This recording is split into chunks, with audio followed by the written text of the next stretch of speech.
The test is in 4-part, Part 1, Part 2, Part 3, and Part 4. Now look at Part 1. Part 1. You will hear Joanne describing her home city of Darwin in Australia to a man called Rob, who hopes to go there. First, you have some time to look at questions 1 to 5. Now we shall begin. You should answer the questions as you listen, because you will not hear the recording a second time. Listen carefully and answer questions 1 to 5. Joanne? Hi, you must be Rob. Nice to meet you. So, I hear you're planning to visit Australia. Yeah, and I really wanted to talk to you because I was thinking of spending some time in Darwin, and my sister told me you're from there. That's right. So, tell me about it. Well, where shall I start? Well, Darwin's in what they call the top end because it's right up at the northern end of Australia, and it's quite different from the rest of Australia in terms of cultural influences. In fact, it's nearer to Jakarta in Indonesia than it is to Sydney, so you get a very strong Asian influence there. That means we get lots of tourists. People from other parts of Australia are attracted by this sort of international cosmopolitan image. And as well as that, we've got the same laid-back atmosphere you get all over Australia, probably more so, if anything, because of the climate. But what a lot of the tourists don't realise until they get there is that the city's also got a very young population. The average age is just 29, and this makes the whole place very buzzy. Some people think that there might not be that much going on as far as art and music and dancing and so on are concerned because it's so remote. I mean, we don't really get things like theatre and opera in the same way as cities down in the south like Sydney, for example, because of the transport expenses. But in fact, what happens is that we just do it ourselves. Lots of people play music, classical as well as pop, and there are things like artists groups and writers groups and dance classes. Everyone does something. We don't just sit and watch other people. You said it's very international? Yeah, they say there's over 70 different nationalities in Darwin. For instance, there's been a Chinese population there for over 100 years. We've even got a Chinese temple. It was built way back in 1887, but when a very bad storm, a cyclone, in fact, hit Darwin in the 1970s, it was almost completely destroyed. The only parts of the temple that survived were part of the altars and the stone lions. But after the storm, they reconstructed it using modern materials. It's still used as a religious centre today, but it's open to tourists too, and it's definitely worth going to see it. Oh, and as far as getting around goes, you'll see places that advertise bicycles for hire, but I wouldn't recommend it. A lot of the year it's just so hot and humid. Some tourists think it'll be fine because there's not much in the way of hills and the traffic's quite light compared with some places, but believe me, you're better off with public transport. It's fine and not expensive. Or you can hire a car, but it's not really worth it. What's the swimming like? Well, there are some good beaches, but the trouble is that there's this nasty creature called the box jellyfish, and if it stings you, you're in bad trouble. So you have to be very careful most of the year, especially in the winter months. You can wear a lycra suit to cover your arms and legs, but I wouldn't like to risk it even so, personally. And there are the saltwater crocodiles too. I mean, I don't want to put you off. There are protected swimming areas netted off where you'll be safe from jellyfish and crocs, or there are the public swimming pools. They're fine, of course. Before you hear the rest of the conversation, you have some time to look at questions 6 to 10. Now listen and answer questions 6 to 10. So, which places would you specially recommend? Well, one of the most popular attractions is called Aquascene. What happens is every day at high tide, hundreds of fish come in from the sea, all different sorts, including some really big deep sea fish. And some of them will even take food from your hand. It's right in the middle of town at the end of the esplanade. It's not free. I think you have to pay about $5, but it's definitely something you have to experience. Then, of course, Darwin has a great range of food, being such a cosmopolitan place. And if you don't have lots to spend, the best place to go is to Smith Street Mall, where they have stalls selling stuff to eat. There's all sorts of different things, including Southeast Asian dishes, which I really like. You'd think there'd be plenty of fresh fish in Darwin, as it's on the coast, but in fact, because of the climate, it mostly gets frozen straight away. But you can get fresh fish in the restaurants on Cullen Bay Marina. It's a nice place to go for a special meal, and they have some good shops in that area too. What else? Well, there's the Botanic Garden. It's over 100 years old and there's lots to see. An orchid farm, rainforest, a collection of palm trees, a wetlands area. You can easily spend an afternoon there. That's at Fanny Bay, a couple of kilometres out to the north.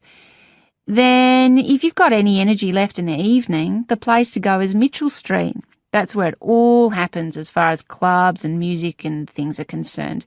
You'll bump into lots of my friends there. Talking of friends, why don't I give you some email addresses? I'm sure they wouldn't mind. That is the end of part 1. Now turns to part 2. Part 2.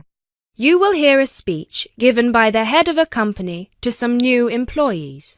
You have 30 seconds to look at questions 11 to 16.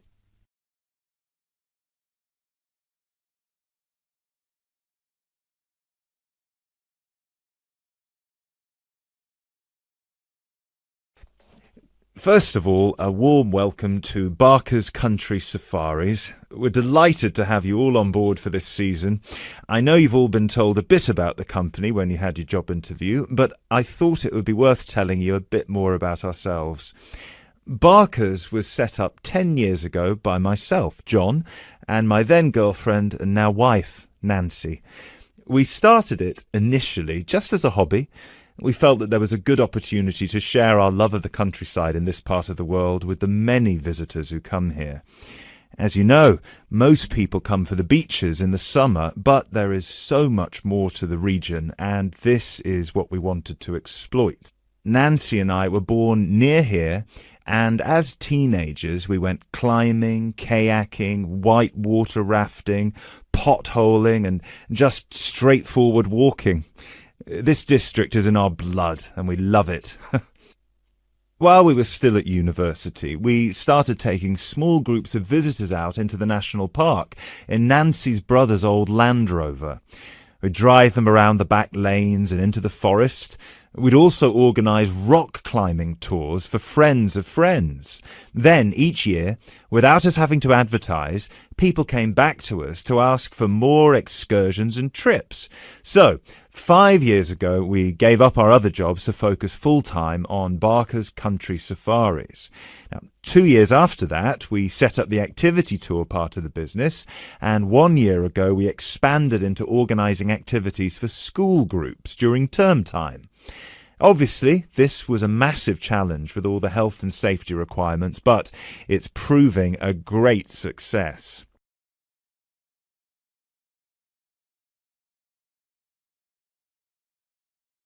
You now have 30 seconds to look at questions 17 to 20.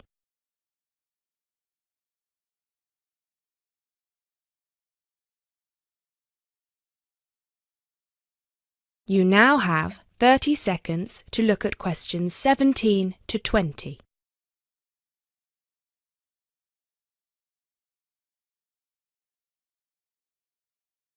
Anyway, we'll certainly not be dealing with school parties during the summer holidays. Our clients for the next 3 months are mostly family parties or groups of friends, and I'd like to talk a bit now about the tours we offer and what your responsibilities will be.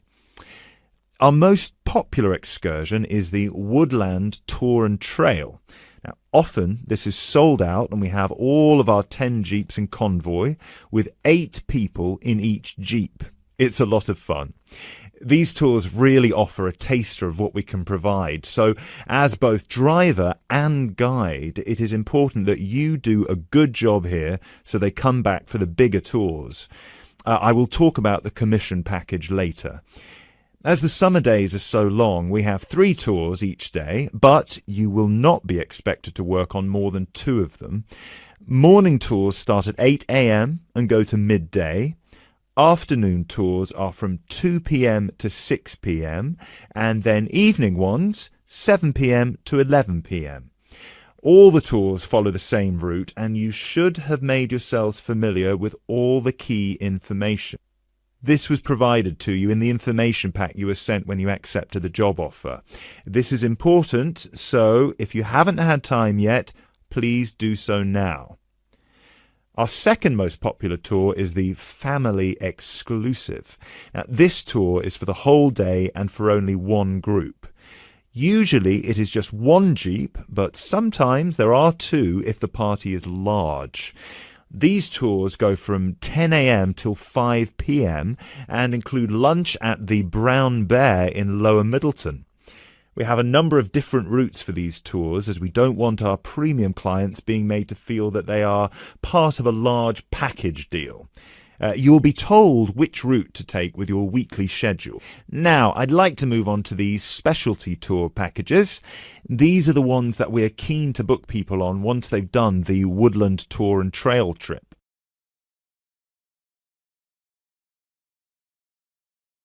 That is the end of part 2.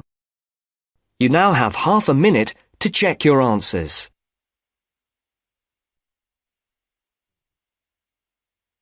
Now turns to part 3. Part 3. You are going to hear a lecture about the Miners Hotel. First, you have some time to look at questions 21 to 24. Now, listen carefully and answer questions 21 to 24. Good evening and welcome to the Miner Hotel. We are pleased to have you as our guest. I will give you a brief information session to tell you everything you need to know to make this a pleasant stay. The Miner Hotel was built in the 1850s, during the Gold Rush period, also nicknaming our state the Golden State. People from all over the country and even from other countries came to seek their fortune here in these hills, creating cities overnight. In this city, many Gold Rush hotels soon opened up. This particular hotel was built in 1851, but was destroyed during an earthquake. It was rebuilt in 1995 to recreate the feel of the Gold Rush, complete with articles and actual photographs from during the 1850s. Our hotel is divided into 2 buildings, one called the Gold Tower and the other is named the Fortune Tower. You will be staying in the Fortune Tower on the 25th floor, complete with great views of the city. Your room is the best room in the hotel, complete with private living room and hot tub. Here is your room card.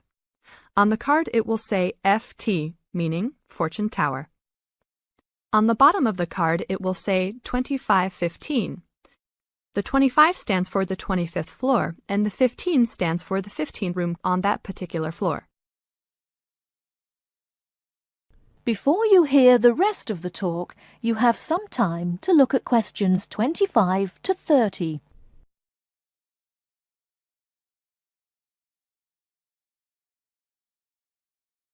Now listen and answer questions 25 to 30. There are emergency exits in both towers of the hotel. They are located on the south side, opposite the elevators. Please use these in case of a fire or other emergency. We have some special events happening this week. Our Miners Diner is offering a special Miners Buffet dinner this Friday and Saturday for only $20 per person. This special includes all food, not including drinks and alcohol, and shows for the night. The buffet will be available from 5 to midnight. Because of the historical significance of our hotel, there are some special rules. The first rule is that there is no smoking allowed anywhere in the building, not even in your own room. This is not only to ensure the safety and health of our guests, but also the furniture and pictures can be easily damaged by smoke and other harsh treatment. Please remember that there are items of furniture over 100 years old here, so respect the rules by not smoking. Secondly, please do not take pictures using a flash of any of the drawings and paintings in the rooms or hallways, as they are old and fragile. We are doing our best to preserve a national treasure, so please help us in doing so. Lastly, you will only have one set of towels and bed sheets per 3 days. This is to conserve the water supply, as there are frequent droughts this high up in the hills. If there are any further questions, the staff of the hotel will be available to answer your questions. In the event that no one is able to answer your questions, I will also be available from 8 a.m. to 5 p.m. each day in the concierge. I hope you enjoy your stay here with us. Thank you very much. That is the end of Part 3. Now turns to Part 4. Part 4. You are going to hear a talk about the tall ships race in Britain. First, you have some time to look at questions 31 to 40. Now, listen carefully and answer questions 31 to 40. In July 1956, a fleet of 21 sailing ships from 11 countries raced each other from Torbay in Devon to Lisbon. The ships had been converted from cargo carrying to sail training ships. However, their future seemed uncertain, and the purpose of the gathering was to mark the passing of the age of the sail. What happened instead was that the sailing ships refused to say goodbye, and 2 years later they raced again, and the fleet was even larger. It was then that the title The Tall Ships was given to them, and the name remains today. The original organisers, the Sail Training Ship International Race Committee, now called the Sail Training Association, saw that a new international movement had begun, adventure training under sail.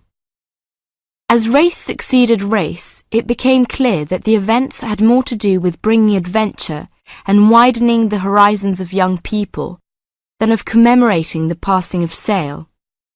Now, sail training ships began to be specially built, and young people from all walks of life wanted to participate. Now, to compete, a vessel has to satisfy just 3 requirements. It has to have a minimum waterline length of 9.09 meters. Half its crew must be between the ages of 16 and 25, and its principal means of propulsion must be a sail. Since 1972, the race has been sponsored by Cutty Sark Scots Whisky, and it has started to attract huge crowds of spectators. In 1984, more than 250,000 people lined the River Mersey in Liverpool to watch the fleet set off. And in 1986, 2 million spectators joined Her Majesty Queen Elizabeth at Newcastle upon Tyne to watch the parade. 1989 was the year that the spectacular Cutty Sark Tall Ships race started from London. A grand fleet of up to 100 vessels gathered on the River Thames near Tower Bridge on Tuesday the 4th of July. The only thing that the racing yachts, ancient and modern, had in common was their young crews. Few were expert sailors, and the majorities were strangers to the sea and to each other. Between Tuesday the 4th of July, when the fleet began to assemble, and Saturday the 8th of July, when the ships took part in a grand parade of sail down the River Thames, vessels were berthed on either side of Tower Bridge. Some were moored in the Pool of London, opposite the Tower of London, while others were moored to the east of Tower Bridge. Smaller vessels were accommodated in St. Catherine's Dock. Many of the larger ships were open to the public. It was an amazing and historic spectacle as the ships sailed slowly up the River Thames. That is the end of Part 4. You now have half a minute to check your answers.